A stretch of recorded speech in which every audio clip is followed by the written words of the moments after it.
Welcome into another edition of Gold and Black Radio. I'm your host, Derek Schultz. Happy holidays. Purdue men's basketball got off the mat much more in the less in the giving spirit, I guess I should say, than they were against Iowa State in that blowout loss.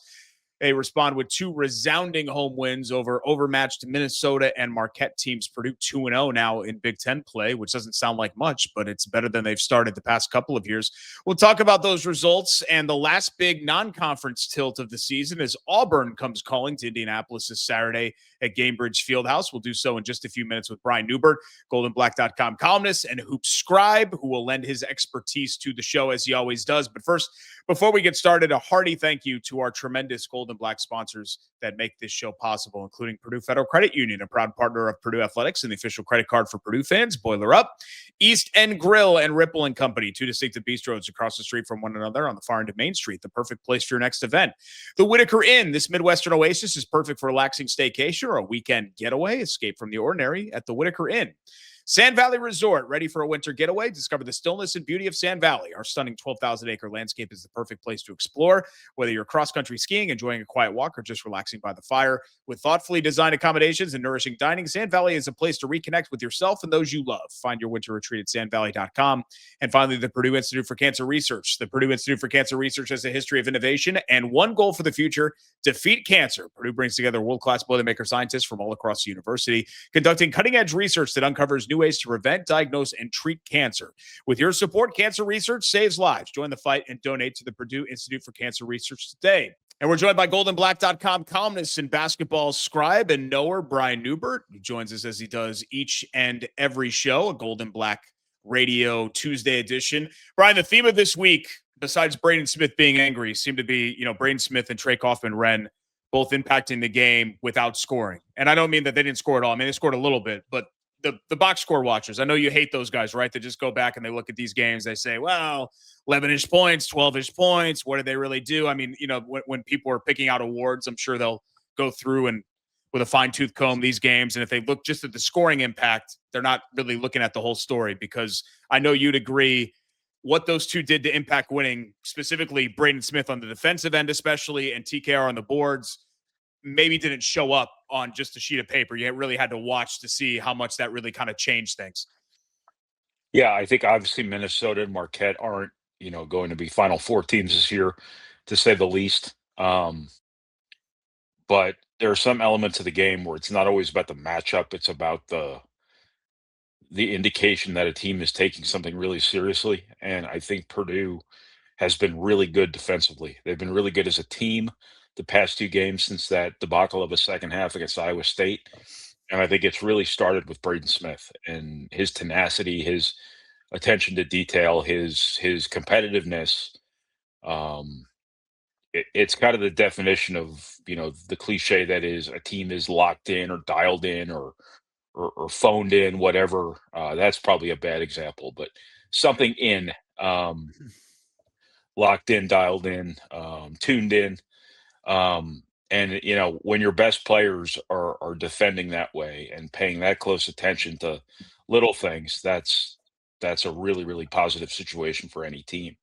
And when Braden Smith's doing it defensively, then why shouldn't everybody else be doing it? That's kind of the tone great players can set. And along those lines, Trey Kaufman has transformed himself as a rebounder.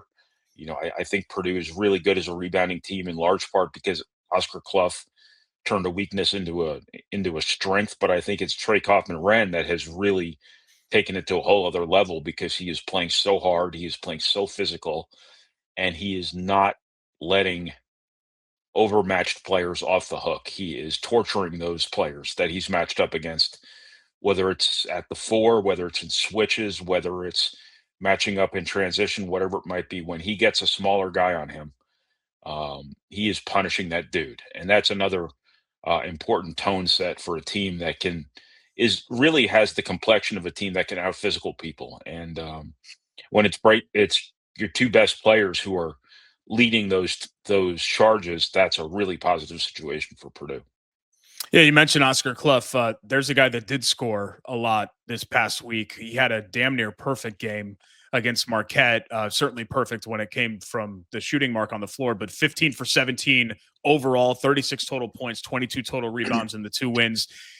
Brian, he just looks like a guy that's played Big Ten basketball his whole life. He also looks like a guy who would be really annoying to have to guard. And that's always, I think, the best compliment that you could play a Purdue player is he is really annoying to play against. And Oscar Cluff looks like that. Do you expect him to remain a handful when we get into the meat of the Big Ten season for them too?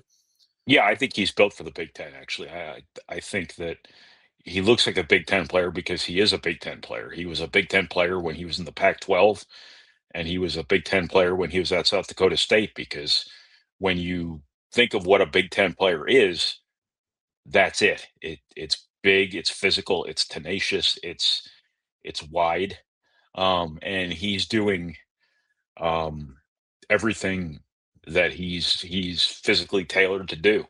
And he's doing it really hard, and he's doing it without an ego. And I think that I've said this before, is he was the perfect recruit again for Purdue at the perfect time. He is everything they needed to remedy what ailed them last year and then some. And I think whenever he gives you offense, that's like value added.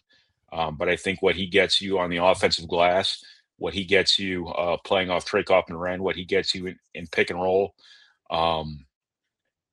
is really, really value added stuff when you have the scorers Purdue has around him. But I think also Purdue has a really smart basketball team. And when he's got a guy pinned at the rim with really good position, who can't handle him one-on-one, Fletcher Lawyer is going to find him. Braden Smith's going to find him. CJ Cox is going to find him. Jack Benner is going to find him. Trey Kaufman is going to find him. And he's going to have a lot of advantages there, too, that just kind of happen, that aren't necessarily scripted or called from the sideline. Some of those might be, too, but I think a lot of stuff's just going to happen for him because he finds the ball and he tries really hard. He runs the floor. And when you run the floor and you get to the rim before the defense, there's going to be a pretty good opportunity there for you to have a pretty strong advantage. And he's not going to let people off the hook on those advantages either, much like Trey Kaufman isn't letting smaller guys off the hook as a rebounder. I wanted to talk a little bit about Omar Mayer as well. A guy that shot-wise, it hasn't quite been there for him yet this year. But, going back to the Marquette game, he didn't have a turnover. He did knock down a couple of shots, but also just seemed to be sort of working more in the flow of the game. Like, I think you're starting to see him make progress. Again, even if the box score doesn't necessarily say it, if you're focusing just on the scoring aspect or the shooting percentage aspect. But what have you seen from him now that we're, kind of rounding the first half of the year out of it and the non-conference portion of the season out of it with him? The best thing that's happened about Omar Mayer as a freshman has been he is playing really good defense in the team concept. He's been a very good team defender for a freshman, and that's normally a pretty big adjustment. I think he understands, unlike most freshmen, what it takes to be successful at Purdue, and that's it. He's an offensive guy at heart, I think. Purdue recruited him as an offensive player, but he is doing a good job defensively. And I think that speaks volumes. He had a little bit of a lull there. I guess it was Minnesota, but when you went back and watched Marquette, he was great. He was all over the place. He was handling his responsibilities, handling his assignments, playing good help defense, being in the right spots. And you just can't say enough about how advanced he is as a defensive player. He's never going to be, defensive player of the year, most likely at Purdue, but he's ahead of where most freshmen would be right now. And the shooting part of it, I think he still needs to kind of get a bit of a rhythm playing off the ball. I think he's always been a shot creator as opposed to a shot finisher. I think there are kind of two different things. Everybody's rhythm is different. Jaden Ivey was kind of like this, where he shot the ball better when he was off the dribble and he was creating space for himself and finding his own rhythm versus catching and shooting. And I think Omar Mayer at this time anyway is kind of in the same boat. It's still a little bit of an adjustment for him playing off the ball, playing with Braden Smith, shooting off offensive rebounds, things like that. But I think in time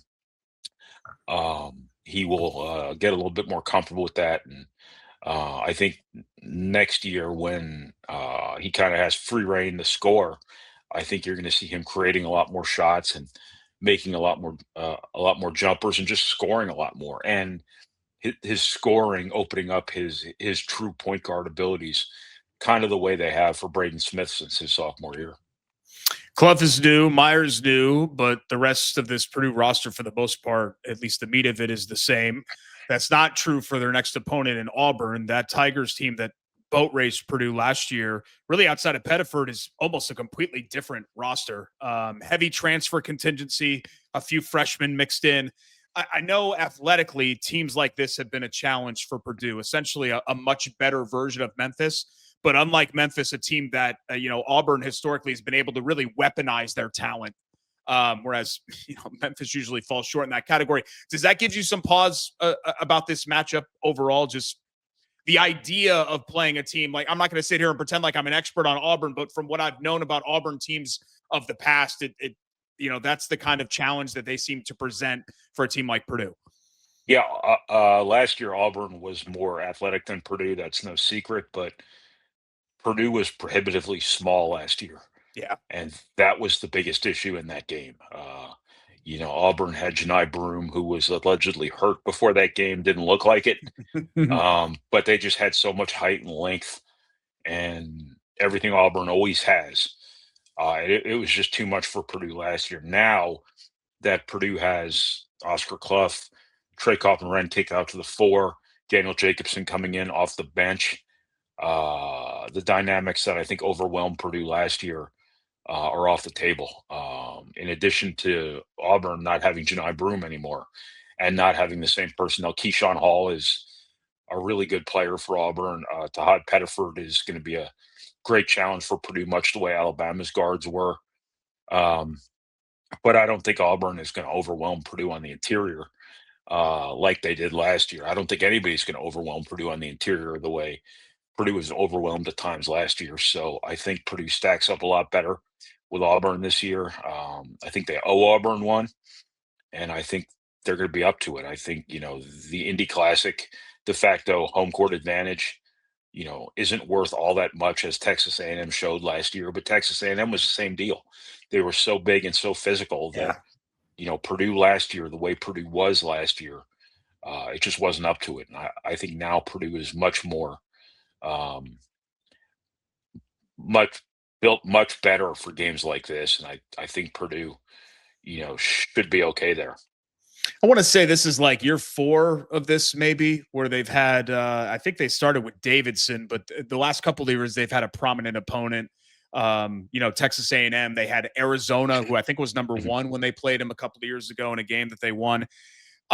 Personally, being an Indianapolis resident, I'm bummed that the Crossroads Classic ended because, and Yes. I understand the motivation for that. Indiana wanted the right to go get beat by Kansas or Kentucky or somebody else that was better than Butler or somebody like that. Like Indiana has that right to go, play a game that they're going to lose.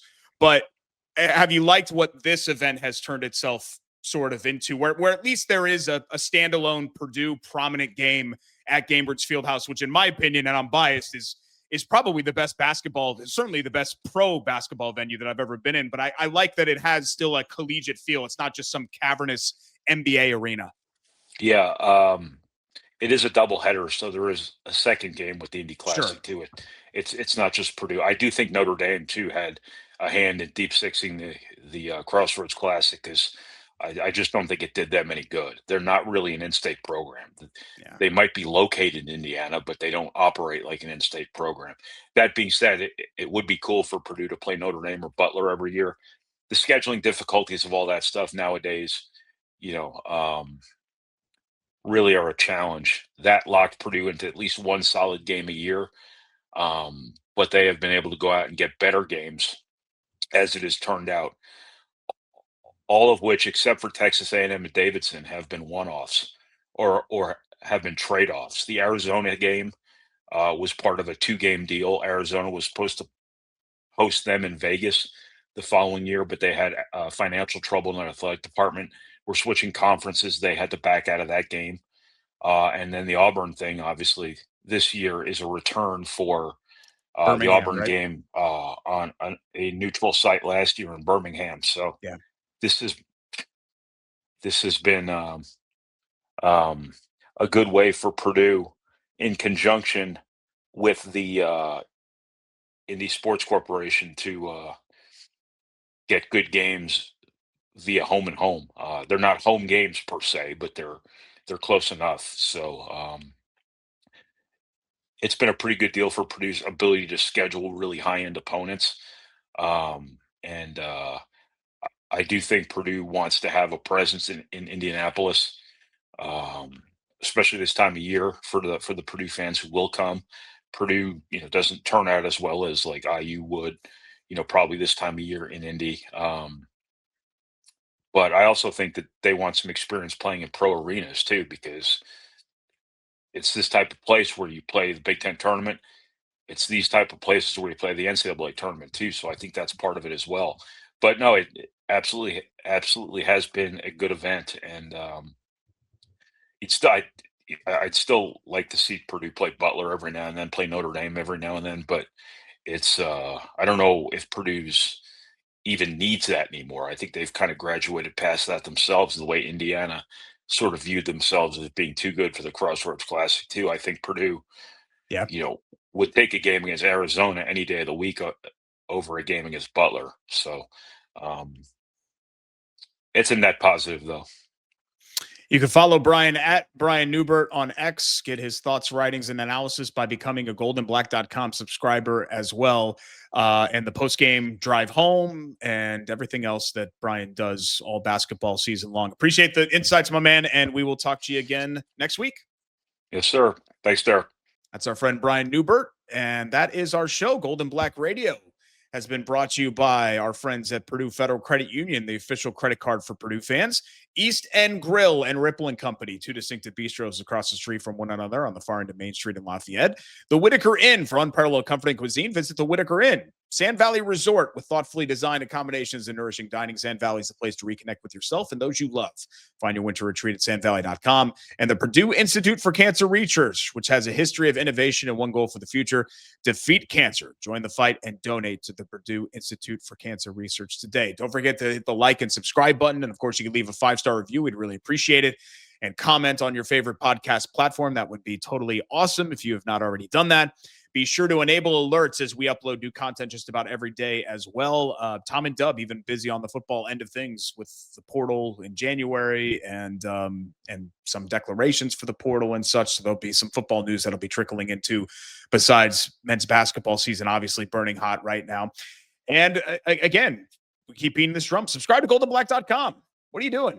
If you haven't already done it, you got to do it. Join the biggest Purdue community on the internet. Subscribe right now at goldandblack.com and have yourself a very Merry Christmas and a Happy New Year by being part of Knucklehead Central and getting Brian and getting Tom and getting Dub and getting Carm and getting Jordan and getting me and getting Alan and getting the whole Gold and Black crew.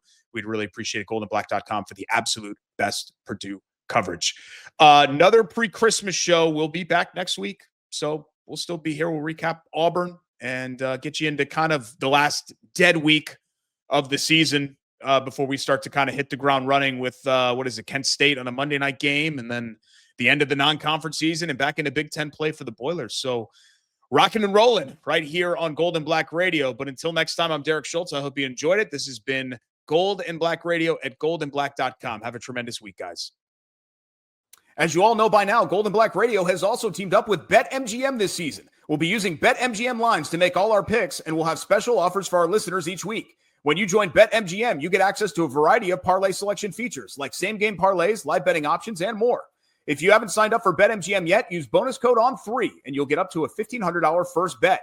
Offer on your first wager with BetMGM. Here's how it works. Download the BetMGM app and sign up using bonus code ON3. Deposit at least $10 and place your first wager on any game. You will receive up to $1,500 in bonus bets if your bet loses. Just make sure you use bonus code ON3 when you sign up. Make this college football season one for the history books. Make it legendary. See BetMGM.com for terms. 21 and over only. U.S. promotional offers not available in New York, Nevada, Ontario, or Puerto Rico. Gambling problem? Call 1-800-GAMBLER. First bet offer for new customers only, subject to eligibility requirements. Rewards are non-withdrawable bonus bets that can expire in 7 days. In partnership with Kansas Crossing Casino and Hotel. Don't forget, if you haven't signed up for BetMGM yet, use bonus code ON3 and get your $1,500 first bet offer today.